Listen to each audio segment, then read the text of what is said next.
보라, 너가 유대인이라고 불리우면서 율법 안에 안주하고 하나님을 너의 자랑으로 만들며 율법의 가르침을 받아 그분의 뜻을 알고 지극히 뛰어난 것들을 인정하며 네가 스스로 눈먼 자들의 안내자요 어둠 속에 있는 자들의 빛이요 율법 안에서 진리와 지식의 모양을 가진 자로서 어리석은 자의 교사요 어린아이들의 선생님을 확신하는도다. 그렇다면 다른 사람을 가르치는 네가 너 자신을 가르치지 아니하느냐? 사람이 도둑질을 하지 말아야 한다고 선포하는 내가 도둑질하느냐? 사람이 간음하지 말아야 한다고 말하는 네가 간음하느냐? 우상들을 심히 증오하는 내가 신성한 물건들을 신당에서 훔치느냐? 율법을 자랑하는 내가 율법을 어김으로써 하나님을 욕되게 하느냐? 기록된 바와 같이 하나님의 이름이 너희로 인하여 이방인들 가운데서 모독을 당하는도다. 오늘 이 본문의 말씀이 저희들 오늘 아침에 우리의 영혼을 비춰보는 야고보 선생님 말한 것처럼 거울이 되어야 하겠습니다. 사도 바울은 로마에 있는 교회에 이 편지를 쓸 때에 아예 작심을 하였습니다. 자기를 예외로 해놓고 편지를 읽는 사람들과 또 믿지 않는 불신자를 향해서 한 이야기가 아니라 자기 자신을 포함해서 이 편지를 썼습니다. 그 당시 로마 제국 전체에서 인구가 100만 이상이 되는 제일 큰 대도시였습니다. 그리고 로마 제국에 속해 있던 많은 나라들이 그 자기들의 고유한 문화를 소지하면서도 문화에 평소에 쓰는 말들은 그리스 말을 근 200년 가까이 지배받았기에 쓰고 있었고 제도나 정치의 법에 관해서는 로마 법을 또 라틴어에 따른 공식 문서로서 쓰고 있었습니다. 그래서 그 당시에 유대인들이 로마 제국의 식민지로 살면서도 이 세상의 사람을 세 가지로 나누었습니다. 제일 상위층에 자기 유대인들을 놓고 그 다음에는 로마 제국에 있는 그리스 말로서 다 살고 있는 그리스 사람들과 그리고 오늘날의 크케 근방의 코카서스 산맥 쪽에 있는 스카디아 야만인들을 이야기하면서 세 종류의 사람들로 구분을 하였습니다. 사도 바울도 그 당시에 유대인들을 생각을 알고 있으니까 그 배경을 가지고 이 로마에 있는 교회 편지를 쓸 때에 이 세 부류의 사람들을 언급을 합니다. 그런데 이 로마에 있는 그리스도인들은 대부분이 그리스 말을 쓰는 이탈리안이거나 다른 그리스 문화에 점령당한 이방인들이었습니다. 소수의 유대인 그리스도인들이 있었습니다. 그러니까 로마에 있는 교인들에게 이 편지를 쓸 때에 사도 바울은 이 두 그룹 가운데서도 특별히 항상 자기 자신을 포함한 유대인 그리스도인들을 먼저 대상으로 삼고 이야기를 하고 그 다음에는 그리스 말을 쓰는 나머지 이방인 그리스도인들을 포함해서 이야기를 하였습니다. 1장에도 보면은 이분이 그런 식으로 이야기를 합니다. 7절에 하나님의 사랑을 받고 성도로 부르심을 받은 로마에 있는 너희 모든 사람들에게 해놓고 그 다음에 그분들을 구분을 하기를 이렇게 이야기합니다. 16절에 내가 그리스도의 복음을 부끄러워하지 아니하나니 이 복음은 모든 그리스도인들 믿는 사람들을 구원에 이르게 하는 하나님의 능력이 되시기 때문이라. 먼저는 유대인 그리스도인들에게요, 두 번째는 그리스 말을 쓰는 그리스도인들에게다. 그 다음에 17절에도 그렇게 이야기합니다. 이 복음 안에서 하나님의 의가 유대인들의 믿음에서 이방인들 그리스인의 믿음에까지 계시되기 때문이라. 이처럼 로마에 있는 교회 교인들의 이 두 그룹에 대해서 항상 첫 번째를 유대인 그리스도인들에게 초점을 두고 그 다음에는 그리스 말을 쓰는 이방인 그리스도인들에게 초점을 두었습니다. 사도 바울이 이렇게 이 두 종류의 그리스도인들이 로마 교회를 형성하고 있는 것에 초점을 둔 이유는 이분들 전체 삶이 그 당시에 이방신들을 심지어 황제까지 신으로 섬기는 로마의 이방인들에게 올바른 신을 예수 그리스도를 보이지 않는 아버지 하나님을 나타내는 길은 이 섞일 수 없는 두 부류가 만들어진 로마 교회가 그 보이지 않는 참신 하나님을 나타내는 사랑해로서 묶어지는 교회가 되어야 되기 때문에 이처럼 이 문제가 될 수 있는 유대인과 이방인 사이의 경계선을 이야기하고 설명하고 무너뜨리는 작업을 하는 겁니다. 그렇기 때문에 자기 자신까지 포함해서 1장 마지막 부분에 가서 29절에서 32절에 가면은 하나님께서 은혜로서 붙들어 주지 않을 때는 우리가 이렇게 산다고 이야기를 합니다. 이것을 우리는 21세기를 사는 그리스도인으로서 영적인 유대인의 자리에서 영적인 이스라엘인의 자리에서 우리는 바울과 유대교에서 개종한 그리스도인의 신발을 신고 생각을 하면은 오늘 저희들이 이 말을 이해하는 데 도움이 됩니다. 일주일의 삶 속에 우리가 성령께 이끌리지 않고 우리 육신의 본질의 타락한 본성에 이끌린 적이 있었다면은 사도 바울이 말한 유대인들의 타락한 본성과 이방인들의 타락한 본성이 하나님께서 버려둔 대로 살게 하면은 이러한 일들을 행한다고 하였는데 우리도 일주일의 삶 속에 이러한 자리에 들어갈 수가 있다는 것입니다.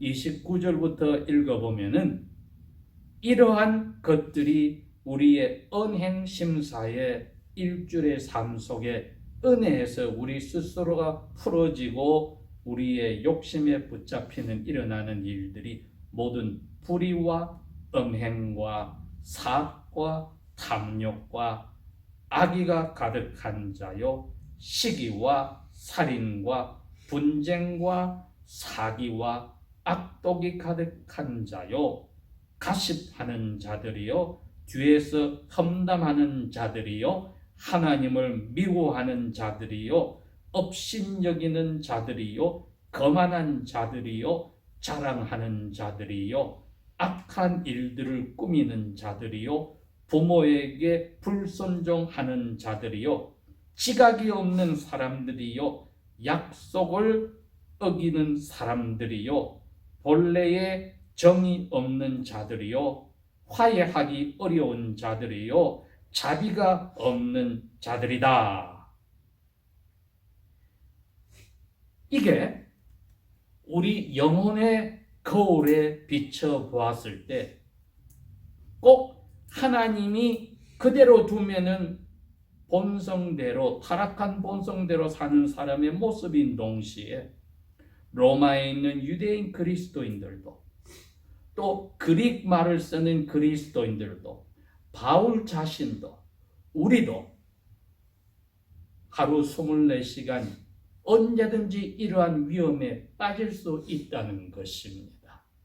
이것이야말로 외과 닥터가 수술을 하기 전에 그 환자를 철저하게 조사하여서 모든 가능한 사실을 정확하게 알려고 엑스레이부터 시작해서 다 확인해 보는 것과 같은 자리에 있는 겁니다. 사도 바울 자신도 이 현미경 밑에 두고 들여다볼 때 하나님의 은혜가 우리의 영혼에서 우리를 방치해 두면은 우리도 이러한 자리에 들어갈 수 있다고 다 설명을 해 놓은 겁니다. 제가 숫자를 세우니 22개나 됩니다. 성경에서 특별히 신약 성경에서 이처럼 우리의 영혼이 하나님의 은혜를 저버리고 우리의 욕심에 끌릴 때 빠질 수 있는 하나님께서 가장 미워하고 저주할 수 있는 상태들을 22개나 만들어 놓은 것은 어디에도 없습니다. 오늘 아침 저희들이 한번 이것을 들여다보면서 제가 제목을 붙이기를 우리는 이 영적으로 있는 위선, 겉으로 사람들에게는 선한 척하고 속으로는 이 22개의 타락의 악독한 형상을 가질 수 있는 위험을 항상 조심해야 한다. 그것을 스스로가 이 거울을 들여다보면서 알 필요가 있습니다. 이제는 32절에 이와 같은 일들을 하는 사람은 죽어야만 된다. 하나님의 심판이 그런 줄 알면서도 사람들은 이와 같은 일을 스스로 행할 뿐 아니라 이런 일을 하는 사람들을 잘한다고 칭찬한다. 우리가 일주일의 삶 속에 이런 유혹에 안 빠진다고 감히 장담할 수가 없습니다. 그렇기 때문에 철저하게 우리 영혼을 수술하시는 하나님 앞에 우리가 하루에 한 번씩이라도 이러한 영혼을 들여다보는 자기 자신을 샅샅이 드러내보는 용기도 겸손도 필요한 것입니다. 그렇게 하고 나서 사도 바울은 아니나 다를까 2장으로 들어가서 편지의 시작에서부터 유대인들의 하나님 앞에서의 자리를 설명을 해 나가기 시작합니다. 9절에 보면은 악을 행하는 각 사람의 영혼에 환난과 고통이 있는데 유대인들에게로 먼저 오고 그 다음엔 이방인들에게 오고 성을 행하는 사람들에게도 하나님이 영광과 존귀와 평화를 주는데 유대인들에게 먼저 주고 그 다음에는 이방인들에도 그렇게 하고 그래서 하나님은 유대인들을 편들지도 않고 이방인들을 편들지도 않고 하나님의 공정한 판단에 따라서 율법 밖에서 죄를 지은 이방인들은 율법 밖에서 망하게 하시고 율법 안에서 죄를 지은 유대인들은 율법 안에서 심판을 받게 하신다고 하셔서 누구도 빠져나가지 못하게 수술대 밑에서 환자가 수술받기 직전에 철저하게 자기 자신을 드러내놓는 자리로 이끌어 간 겁니다. 그 배경을 가지고 이제 저희들이 오늘 2장 17절에서 24절 말씀을 보면 이것이야말로 사도 바울 자신까지 끼워 넣어서 유대인 그리스도인들에게 오늘날로 치면은 영적인 유대인인 우리 그리스도인들에게 하시는 말씀입니다. 보라, 너가 유대인이라고 불리면서 율법 안에 안주하고 하나님을 너희 자랑으로 만들며 그 당시에 로마 제국 시대 유대인들이 세상에 세 종류의 인종으로 나눠놓고 자기들은 맨 꼭대기에 두는 것을 조금도 부끄러워하지 않고 자랑하였습니다. 오늘날도 우리 그리스도인들이 죄 많은 미국 땅이든 한국 땅이든 어디에 살든지 자칫하면은, 특별히 우리 개혁교인들은 같은 그리스도인들 가운데 우리를 최상위에 올려놓고 믿지 않는 사람들은 당연히 우리의 마음속에서 별 볼 일 없고 깔 볼 수 있는 존재로 생각하는 이 유혹이 항상 있다는 것을 지금 17절은 우리에게 설명하고 있는 겁니다. 사도 바울은 자기 자신을 그 자리에 두고 하나님 앞에서 성령의 감동으로 철저한 영혼을 분석하고 드러내는 일을 하고 있습니다. 18절에 율법의 가르침을 그래 너희들만 받아, 하나님의 뜻을 너희들만 알아, 너희들이 지극히 뛰어난 것을 인정할 줄 아는 특별한 민족이야. 우리 그리스도인들이 그렇습니다. 그래서 너희 스스로 말하기를 영적으로 눈먼 사람들을 우리가 안내해야 돼. 어두움 속에 있는 사람들은 우리의 빛을 보아야 돼. 맞아. 그 말은 맞아. 20절에 율법 안에서 진리와 지식의 형식을 가지고 있어서 다른 사람들은 가지지 않는 하나님의 율법을 우리가 가졌으니 그 사람들은 어리석으니까 우리가 가르쳐야 돼. 인격적으로도 예수의 성품을 닮아가지 않니 우리가 그 사람들의 선생이 되어야 된다고 확신을 하는구나. 여기까지는 우리 21세기를 사는 우리 그리스도인들이 영적 그리스도인으로 우리가 이러한 영적인 확신을 가지고 살았다면 두렵고 떨리는 마음으로 이 말씀을 받아야 합니다. 21절에 이제는 결론을 이야기합니다. 그렇다면 로마에 있는 우리 유대인에서 개종한 그리스도인들이요, 그리스 종교에서 개종한 이방인 그리스도인들이요, 그렇다면 다른 사람을 가르치는 너가 너 자신을 왜 가르치지 않는 이러한 위선을 살고 있느냐? 예수님께서 3년 반의 공생활 속에 사람들에게 지독하게 저주하여 화이슬 찐저를 7번이나 외치며 하신 말씀이 돌아가시기 직전에 있었던 마태복음 23장에 나와 있습니다. 그 지독한 화이슬 찐저 말을 들은 사람들이 바리새인들과 서기관이라고 되어 있었습니다. 그 당시에 유대인 안에서도 4가지 그룹이 있었으니 최상층이 사내들인의 대부분의 멤버를 차지하고 있는 사두개인들과 제사장 계급이요, 두 번째가 오늘날의 미국의 하원의원과 같은 숫자가 엄청난 바리새인 계급이요, 그 사두개인과 바리새인 계급 중에서도 성경을 그대로 옮겨서 사람들에게 가르치는 성경교사인 서기관 계급이 있고, 마지막으로는 그들의 가르침을 받는 일반 백성이 있었습니다. 예수님은 특별히 이 바리새인들과 서기관들을 향하여 화이슬 찐저 너희 위선자들이라고 7번을 외치면서 써놓은 것이 마태복음 23장이었습니다.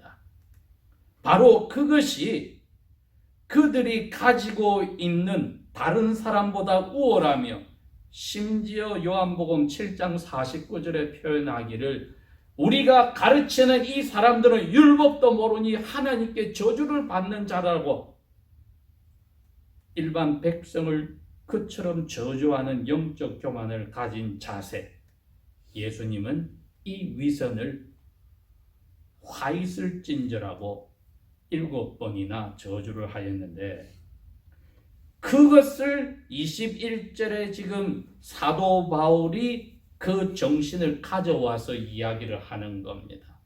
어찌하여 너는 다른 사람을 가르치는 율법 선생이고 바리새인으로서 어리석은 사람을 가르칠 때 너 자신을 왜 가르치지 않느냐? 예수님이 그걸 지적했거든요. 사람들에게 보이려고 너희 속은 성장 냄새가 나는 무덤인데 겉으로 깨끗하게 하얗게 색칠해서 깨끗한 척하는 것. 도둑질하지 말라고 하면서 너는 도둑질하고, 간음하지 말라고 가르치면서 너는 간음하고, 우상 숭배를 심히 미워하면서 너는 이방인들의 신당에서 그들의 물건을 훔치는 일을 하느냐? 즉 도둑질을 하느냐? 유대인들의 세 가지 큰 죄로 바리새인들에게 배운 것이 이것이었습니다.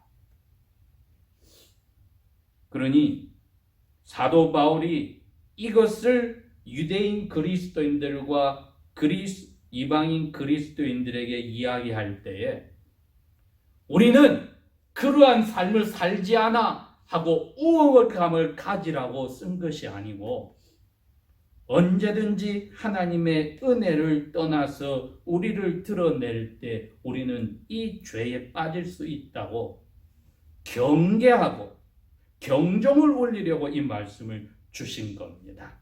23절에 율법을 자랑하는 너가 율법을 지키지 않으면 하나님을 욕되게 하는 게 아니야? 이사야서 55장에 나오는 말씀을 인용합니다. 기록된 바와 같이 하나님의 이름이 너희 때문에 이방인들 가운데서 욕을 당하는도다. 우리가 이 영혼을 수술하는 자리에서 거울과 같은 하나님의 말씀을 들여다볼 때 바울이 자기 자신을 이 거울 밑에 두고 편지를 받는 유대인 그리스도인과 그리스 말을 쓰는 그리스도 이방인 그리스도인들에게 경종을 울리면서 이 말씀을 오늘 우리에게 주십니다. 우리가 영적으로 선한 체하면서 속으로는 그 22가지의 가장 타락한 우리의 죄성에 따르는 죄를 지을 수 있다는 것을 경고하면서 우리로 하여금 하나님의 은혜가 아니고는 우리는 영원히 하나님의 진노 아래 있을 수밖에 없다는 것을 인정하게 하면서 사랑과 순종으로 예수께 저희들이 모든 것을 돌리는 그러한 예수 그리스도의 제자의 삶을 살아가는 기초를 오늘 저희들에게 가르쳐 주었습니다. 우리는 우리의 영적 위선의 이 위험함을 항상 유의해야 합니다. 기도하겠습니다. 아버지 하나님, 사도 바울을 통하여 자기 자신과 로마에 있는 그리스도인들을 향하여서 하나님의 귀하신 말씀으로 스스로를 돌아보게 하신 은혜를 감사를 드립니다. 우리 스스로가 하나님의 은혜가 아니고는 우리를 방치하시면 이러한 죄성의 모든 타락한 자리로 들어갈 수 있음을 고백합니다. 큰아들 대신 첫 열매 대신 예수 그리스도를 닮아가게 우리의 속과 겉을 언행 심사를 바꿔주시는 성령님을 찬송하며 한시라도 우리를 우리 스스로에게 던지지 마시고 내버려 두지 마시옵소서. 예수님 이름으로 감사 기도합니다. 아멘.